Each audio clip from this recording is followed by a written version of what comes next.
Waan kaleessa gooneen humna keenya barree, waan kaleessa mooneef dhuka keenya garre. Otoo gariin jiilee nu jalatti dheessuu, otoo achi ilaalee gariin nu jabeessuu, otoo akka leencaatti nu sodaatu ormi, walirratti duulee korma dhiibee kormi. Ijoollee abdan walitti alagoomtee, dugda waliif laannaan garaan nu madoofte. Otoo hojii kaanii kaan keessatti arginu, otoo argaa isaanii wal biraa hawwinu, otoo wal ibsanii wal biraa bareedan, otoo wal cimsanii wal cinaa arreedan. Bakka eegnee dhabne hamilee cabneerraa, waan kaafnuuf waan dhiifnu waan goonu dhabneerraa. Jarri walii gallaan galli keenya jiru, jarri walii mallaan malli keenya jiru. Otoo gaditti eegnuu garanaan nu dhuftee, nu liqimsaniiru jarana nu dhumte jedhaa otoo gungumu gariin yaadaan kufee, jara teenna gaarii jaariin irra dhufee, jibbaa gajabsiisee ibidda wal diddaa jidduutti qabsiise. Gariin dhugaa dabe sirreessuuf rakkata, gariin nama dhugaa xureessuuf rakkata. Kun waan isaa gale adii hima biyyaa, kun waan isaan galle afaan bane iyyaa.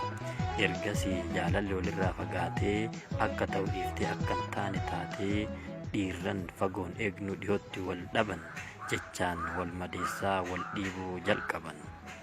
Maarriyaa jarana akki kalee ta'e maan taane barana. Gaafa malaamariin wal jabeessitan, gaafa jabaattanii jabaa fageessitan, sabni isiniin boone ulee isinii kennee, isiniin boonneerraa nu boonsitan jennee. Har'a hoo gudaatamtu isin nyaate, maaliif uleen kalee isin harkaa baate? Waadaan walii galtan akkamitti cabe, garaan walii yaadu har'a maaliif dabe? Maaltu isin tuqe, maaltu isin idde, isa kamtu dhibee walii galuun dhibde? Maaliif wal dhibdan ree, maaliif diigdan garee, maaliif wal nyaattan ree akka ilmoo saree? Silaa badaa jenna baddanii nuun badduu, yoo balleessine eenyullee nuun gadduu. Silaa citaa jenna cittanii nuun cittuu, gargar nu cirtanii qiletti nuun lixxu. Isin gogsuu irra rifannee abaarree, takka isin gorsine isinitti xaarree. Haadha gadoo suufaa xiiqii guddisuudhaan, inni kun isa kaan xiiqiin buqqisuudhaan, karaa walii cufnee yoo nyaanne amaanaa, wal qabannee kufnee warra kolfaa taana. Kun waan fokkataadha akka nuuf galetti, eessallee hin geettani tokkummaan maletti, jedhee kan amanu aarus aarii obsaa, miidhamus miidhamee of keessatti dhossaa.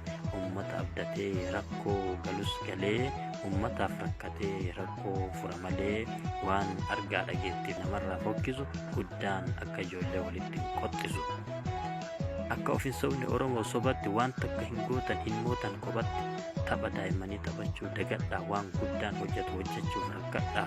Obboleessaan morkuun mana haadhaa diigaa, obbolaan wallollaan garaan haadhaan dhiigaa. Waliigalaa jenne yoo kasinii galuu, diddan sabni dafee mala ofii haa malu.